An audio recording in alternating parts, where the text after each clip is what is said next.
Text message came at 6:12 on a Friday morning. I know the exact time because I was already awake, sitting in the parking garage of Houston Methodist eating a granola bar in my car before a 12-hour shift, and my phone lit up face down on the passenger seat in that way it does when something comes through on a silenced notification. I almost didn't pick it up. I had a patient with a post-op infection waiting on labs, a resident who kept second-guessing her own chart notes, and exactly 11 minutes before I needed to be inside. I picked it up anyway. The text was from my husband. It said, "We need to talk when you get home tonight. I've already spoken to a lawyer." I read it once. Then I put the phone back down on the seat and finished my granola bar. I chewed slowly. A car pulled into the spot across from me, an older man in scrubs, and we nodded at each other the way hospital workers do at 6 in the morning, that small acknowledgement of shared exhaustion. Then I picked up my badge, my bag, and walked into the building. My name is Vivienne Cole. I'm 31 years old. I'm a registered nurse in the cardiac ICU at a level 1 trauma center, which means I have spent the last 7 years watching people's bodies do things bodies are not supposed to do and staying calm while it happens. I am not a person who panics. I am not a person who falls apart in a parking garage because her husband sends a text that is clearly designed to make her feel ambushed.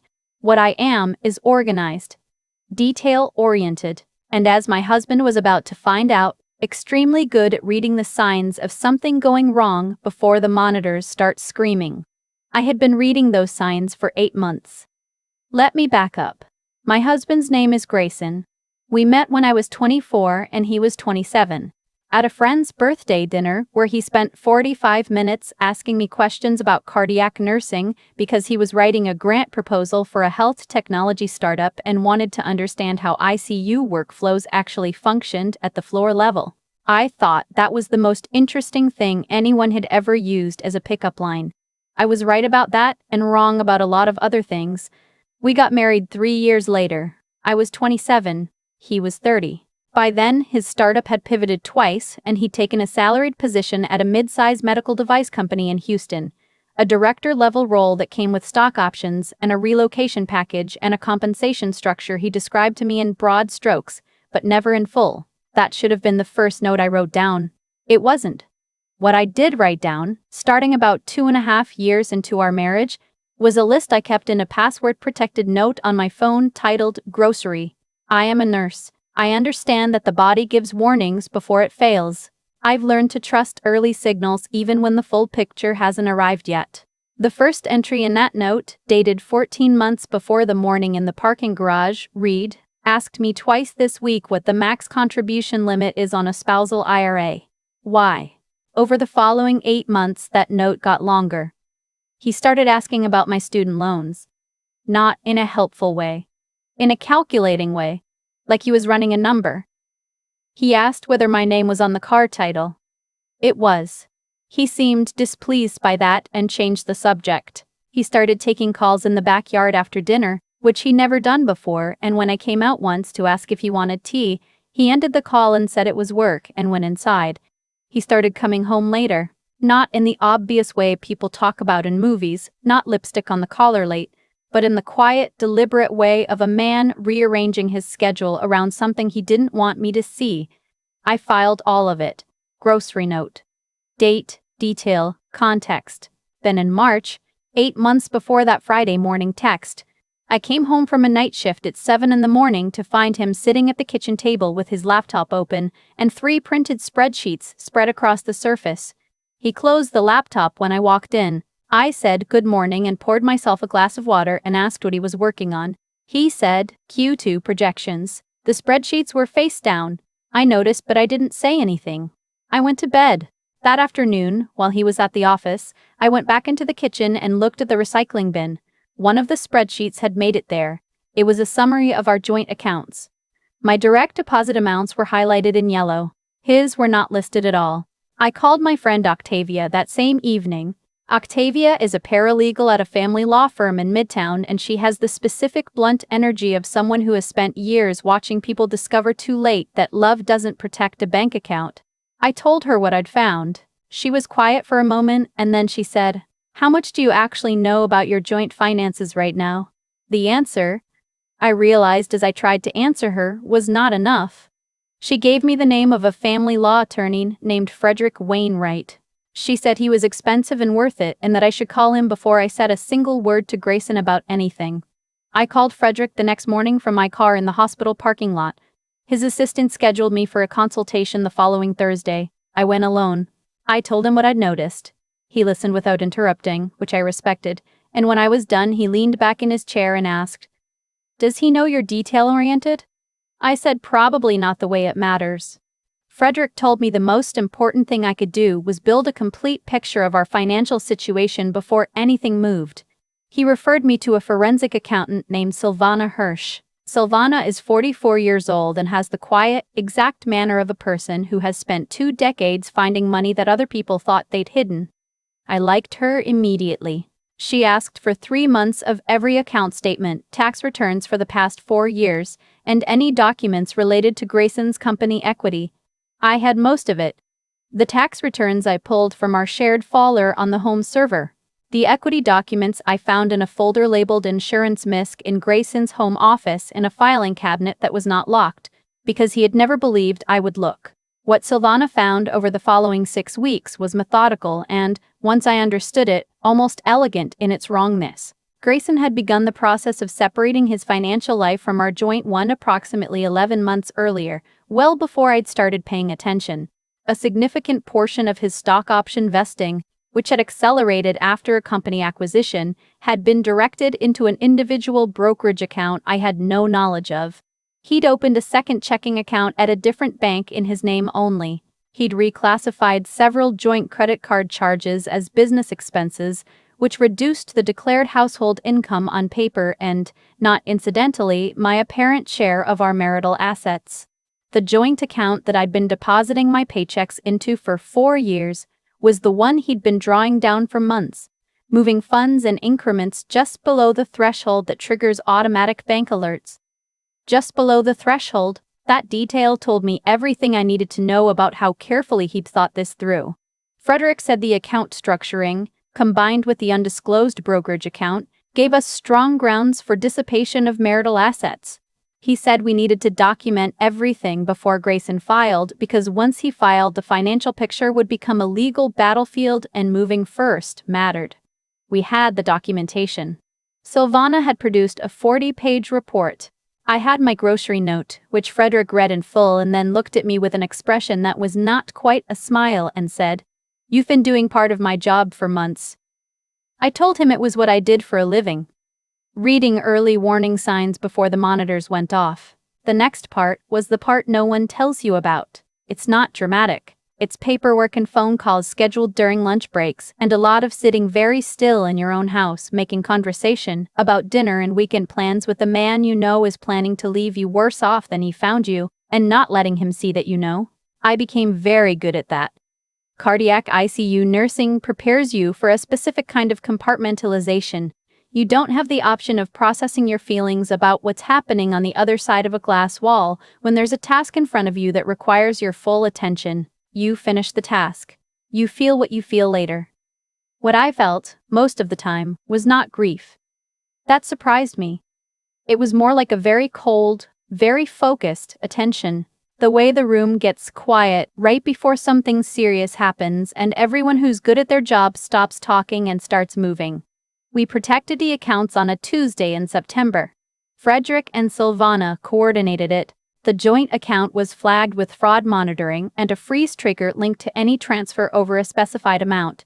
My direct deposit was rerouted to a new individual account Frederick had advised me to open 2 weeks earlier. The documentation package was completed, notarized, and filed with the court as a precautionary protective order application. Frederick had also contacted the brokerage holding Grayson's undisclosed account, which upon receiving the legal notice was required to flag the account for a marital asset dispute review. All of that happened while Grayson was at a conference in Atlanta. He came home on a Thursday. I made pasta for dinner. I asked about the conference. He said it was fine. We watched television. I went to bed first and lay in the dark with my hands folded on my chest, listening to him moving around the kitchen. And I thought about the 40-page report and the grocery note and the filing cabinet that wasn't locked, and I felt something that wasn't quite satisfaction but was adjacent to it, the particular stillness of having done the work. The text came the following Friday. We need to talk when you get home tonight. I've already spoken to a lawyer. I forwarded it to Frederick from the parking garage. He responded in 4 minutes. Perfect. Don't engage. Come in Monday. I worked my 12-hour shift. I put in a central line. I stabilized a patient who came in at 2 in the afternoon in acute heart failure. I charted until 7. I drove home. Grayson was in the living room when I got there. He'd made dinner, which he almost never did, a detail I added mentally to the grocery note out of habit even though the note had served its purpose. He said we should talk. I said okay.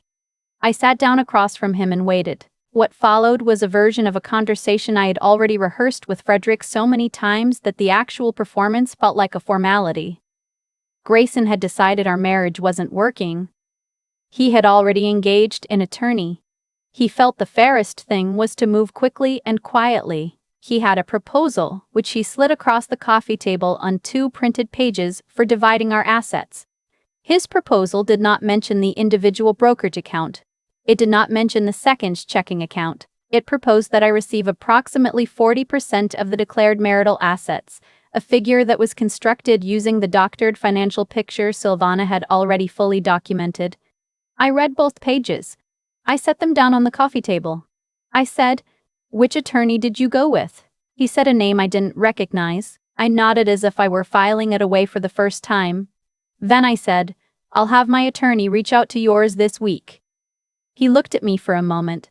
He had been expecting, I think, either tears or a fight or some version of shock. What he got was a woman in hospital scrubs who had just worked 12 hours and was going to have a glass of water and go to bed. His expression did a small strange thing. A flicker I recognized from the grocery note, that slightly off quality I'd been cataloging for months. He said, "You have an attorney?" I said, "I do." He said, "Since when?" I said, "Good night, Grayson." Frederick filed the following Monday. The discovery documents we submitted included Silvana's full report, 4 years of tax returns with annotated discrepancies, the brokerage account statements, the second checking account records, and my grocery note, which Frederick had formatted into a dated evidence exhibit. His attorney called Frederick's office twice that first week. The second call lasted 40 minutes.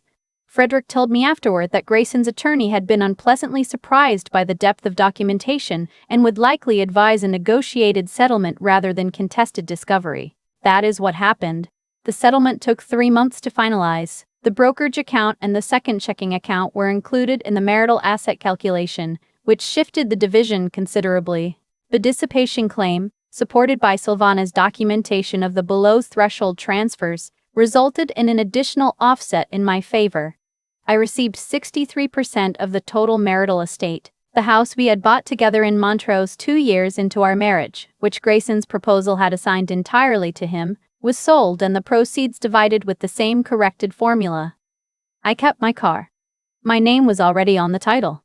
Grayson's attorney attempted, in the final negotiation session, to characterize my documentation as evidence of premeditated hostility, a trap I had set for my own husband. Frederick let him finish. Then he pointed out, quietly, that all I had done was keep records of things that happened in my own home and hire professionals to verify information about my own finances. He asked what, specifically, Grayson would have preferred I ignore. That question did not receive a useful answer. The week after the settlement was finalized, I took a 4-day weekend for the first time in longer than I could remember. I drove to Galveston alone and stayed in a small hotel 2 blocks from the water. I swam in the morning. I ate seafood by myself at a table near the window and read a novel I'd bought in the airport and didn't think about brokerage accounts or dissipation claims or asset division formulas for 4 consecutive days. On the last morning, I sat on the beach at sunrise with coffee and thought about the things I was going to do with the space that had been occupied, for years, by something that was slowly making itself wrong. The Montrose house sold in 11 days. With my share, I put a down payment on a smaller place in the Heights, a neighborhood I had always liked better anyway, with a back porch and a yard large enough for a garden I have not yet planted but intend to. I painted the bedroom a color Grayson would have called too dark, and that I call exactly right. I bought a dining table by myself on a Sunday afternoon. I drove it home in pieces and assembled it on the kitchen floor and made dinner at it that same night. There's a particular thing that happens in the ICU when a patient turns a corner, when the numbers start moving in the right direction after hours of moving the wrong way. It's not celebration, not exactly. It's a specific quality of attention, a stillness that the whole room takes on, as if everyone is collectively holding space for something fragile becoming solid. I have felt that in a professional context more times than I can count. I felt it the first morning I woke up in the Heights house. Grayson called once, about 6 weeks after everything was finalized. He didn't have a clear reason for calling. He said he wanted me to know there were no hard feelings on his end. I said I appreciated that. He asked if I was doing okay. I said I was. There was a silence, and then he said he hadn't expected me to be so prepared. I thought about that word for a moment. Prepared. I said, I take care of my patients the same way. I pay attention to what's changing before it becomes a crisis. He didn't have anything to say to that. Here's the thing I want to say directly. To whoever needs to hear it, I don't think of what I did as revenge. Revenge is something you do out of anger. What I did out of attention. For 8 months, I paid careful attention to something that was changing in my own life, something that directly affected my financial security and my future. And I took the steps that a reasonable, informed person takes when they realize they are not being dealt with honestly. I hired professionals. I kept records. I protected what was mine. The people who try to take from the people closest to them almost always operate on the same assumption that love makes you careless, that the people who care about you won't look too closely, won't ask too many questions, won't think in terms of documentation and evidence in legal standing.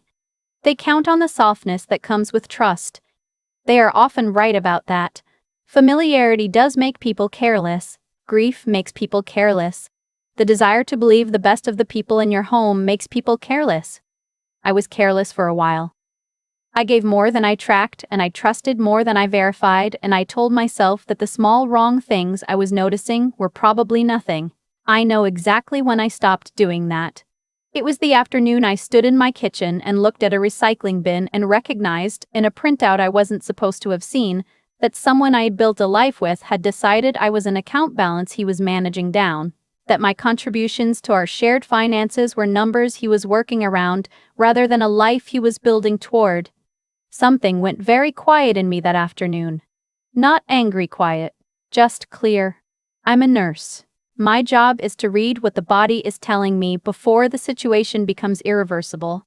That Tuesday morning in the parking garage, finishing a granola bar and reading a text that was meant to feel like an ambush, I wasn't shocked. I was watching a situation resolve itself in exactly the direction I had prepared for. The work was done. All that was left was the outcome. When someone tells you that protecting yourself is a betrayal of them, what they are telling you is that your protection makes their plan harder. That is important information. Write it down. I've thought a lot about the moment Grayson slid those 2 printed pages across the coffee table. He had spent months constructing a version of our finances that made me look like a minor participant in my own life. He had expected me to read those pages and feel small, or confused, or desperate enough to accept whatever number he'd assigned to my 4 years. What he got instead was a woman who had already read every document he thought was hidden, hired 2 professionals to verify what she'd found, and quietly rerouted her own direct deposit 3 weeks earlier. The proposal he handed me was a plan built on an assumption that turned out to be the central miscalculation of the entire situation, that I wasn't paying attention. I was paying attention. I had been paying attention for 8 months, in the specific, documented, date-stamped way that I pay attention to everything that matters to me. That's not a trap. That's just what it looks like when someone decides their own life is worth protecting. Here's what I understand now that I didn't fully understand then. The people who take from you, whether it's a husband, quietly draining a joint account, or anyone else rearranging what's yours without your knowledge, they are not operating randomly. They are making a calculated bet that you will not look too closely, that the warmth you feel toward them will function as a kind of blindness. And for a long time, it does. I let things go unexplained for months before I started writing them down. I told myself I was being paranoid. I told myself there were innocent explanations. I told myself that noticing something was the same as accusing someone, and I didn't want to be that person. What I've come to believe is this: noticing is not accusation. Noticing is just the first act of taking yourself seriously. The ethical thing I did was not file a legal claim. The ethical thing, the thing I'm actually proud of, was that I refused to participate in my own erasure quietly. Grayson was counting on the version of me that prioritized harmony over honesty, the version that would absorb an unfair outcome rather than create conflict. That version of me had been real. She had been kind, and she had worked hard, and she had made a good life with a person who turned out to be building a separate exit behind her back. She deserved better. I decided she was going to get it. Octavia told me once, early in all of this, that the clients who come to her firm in the worst shape are almost always the ones who saw the signs and waited too long to act because they were hoping they were wrong. I understood that completely. Hoping you're wrong feels like loyalty, but loyalty to what exactly? To a situation that was already being decided without you. The settlement took 3 months. I got 63% and house proceeds and my car. I bought a place in the Heights and painted the bedroom a color I liked and assembled a dining table on my kitchen floor by myself. None of that is dramatic. It's just a life, rebuilt with clear eyes and the accumulated evidence of 8 months of paying attention. The resolution here isn't that I won, it's that I showed up for myself with the same rigor I show up for my patients. Because it turned out the skills that make me good at my job, reading early warnings, documenting carefully, staying calm when everything is moving fast, those skills work outside the ICU too. They work anywhere something important is changing and you need to be the person in the room who doesn't miss it. If you take one thing from this, your attention is not paranoia. Write it down.